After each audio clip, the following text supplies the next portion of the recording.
굳이 수술하셔야 돼요? 제가 보기엔 그거 괜찮은데 근데 원장님 전 너무 스트레스 받아요. 그럼 해야 되는 거죠. 그러니까 결국 기준이 내 안에 있다는 거다.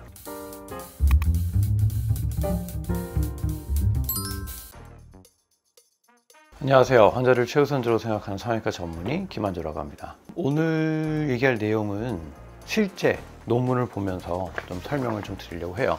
최근에 나왔던 얘기가 외모가 좋을수록 더 오래 산다. 사실은 반대거든요. 외모가 좀 떨어지면 또 수명이 짧다. 그래서 이제 그 논문을 좀 찾아봤습니다. 이제 이 논문이고요. 논문의 제목은 뭐였냐? 과연 예쁜 사람들이 잘생긴 사람도 오래 사느냐? 우리가 일반적으로 얘 얘기가 맞아, 얘 얘기가 맞아 이렇게 갈등이 있을 때 그럼 이 사람 얘기가 맞는가 보다 라고 하는 거는 뭘 기준으로? 그 사람의 그 기준의 신뢰도? 그것도 있고요. 누가 이 사람 얘기를 더 많이 믿느냐? 80%가 이 사람 믿고 20%가 이 사람 믿고 80%가 더 믿음이 더 가는 거죠. 왜 이런 얘기를 하냐면 논문을 썼을 때 사실 이 논문이 어느 정도 이제 신뢰도가 있느냐를 따졌을 때 우리가 의학적인 논문들은 뭐 임팩트 팩터 IF라는 걸 기준으로 하는데 그 논문을 썼을 때 그 논문이 교과서나 다른 데를 얼만큼 인용이 많이 됐느냐 이게 맞대라고 많이 활용된 거면 임팩트 팩터가 올라가거든요. 의학적으로는 임팩트 팩터가 뭐 몇십 대가 되는 뉴 잉글랜드 저널 오브 메디슨, 네이처지 이런 거는 그냥 발표하면 그냥 거의 진리다라고 해일 정도로 그만큼 검증의 과정이 이제 뚜렷한 거고. 그럼 과연 이 논문을 썼을 때 소셜 사이언스 앤 메디슨이라는 논문이에요. 임팩트 팩터를 검색해 보니까 임팩트 팩터가 점대 후반인가 그래요. 사회학과 관련된 논문들의 임팩트 팩터가 2에서 3 정도 된다고 했을 때는 꽤 신뢰도가 높은 논문이라는 걸 우리가 근거로 생각해 볼 수가 있는 거죠. 자, 그러면 과학적인 검증 과정을 통해서 이 결론에 어떻게 도달했느냐.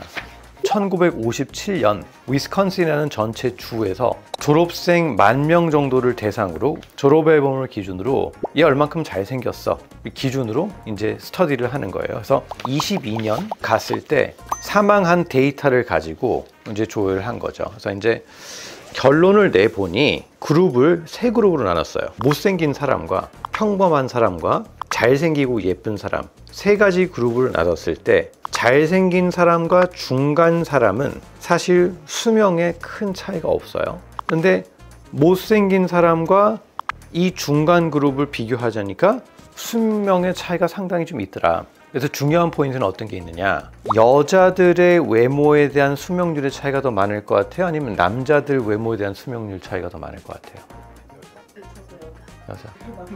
남자? 예상하신 대로 여자들의 외모에 대한 수명도 차이가 많더라. 그래서 여성 그룹 같은 경우에는 평균 수명이 2년 정도가 외모가 하위권인 사람들이 더 짧고 남자 같은 경우는 하위권이 1년 정도 짧더라 라는 결론에 도달했습니다. 여기서 또 눈여겨봐야 될 건 뭐냐면 그 외모적인 게 중년 이후에 갔을 때는 사실 별 차이가 없어요. 근데 20대, 30대의 그 외모적인 차이가 더 영향을 좀 많이 끼치더라. 다른 영상에서도 얘기했지만 저도 매부리 코가 있고 코끝이 너무 뭉툭해서 20대 이 얼굴을 보면서 왜 내 코는 이렇지? 코 수술을 해야 되나?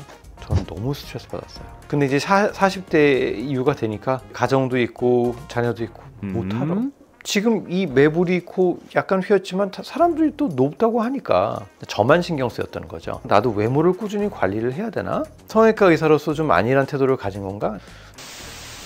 제 생각에는 수명이 짧아지는 게 스트레스 호르몬 자체가 내 생명에 영향을 준다라고 저는 개인적으로 생각을 합니다. 실내로 가까운 지인인데 굉장히 건강하시고요. 뭐 특별한 문제도 없었고 그런데 최근 몇 년 동안 갑자기 지극히 심한 스트레스를 받으시면서 암이 생기셨어요. 그래서 이제 중간에 재발되고 치료를 잘해서 이제 완치가 됐는데 그 스트레스 요소가 또 해소가 되니까 또 지금 건강하게 잘 살고 계시거든요. 우리가 이제 앞으로 살아가면서 이제 암이 됐건 뭐가 됐건 건강과 관련돼서 스트레스를 낮추는 게 사실은 가장 중요하다. 그러니까 외모적인 게 절대적인 판단 기준이 아니라 스트레스가 된다면 수술하는 게 의미가 있는 거고 스트레스가 되지 않는다면 굳이 수술할 필요는 없는 거죠. 그래서 다시 한번 제가 또 역으로 가서 성형외과라는 게 수술적인 정신과라고 이제 연계가 되는 거죠. 절대적인 기준과 판단이 중요한 게 아니라 내가 스트레스를 받고 안 받고가 되게 중요하다. 저는 항상 환자분들이 오셨을 때 매부리가 있어요. 저 수술을 해야 될까요?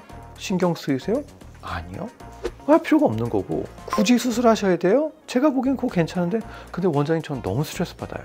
그럼 해야 되는 거죠. 그러니까 결국 기준이 내 안에 있다는 거다. 그래서 이 논문에 대한 오늘 얘기를 마무리하도록 하겠습니다. 감사합니다.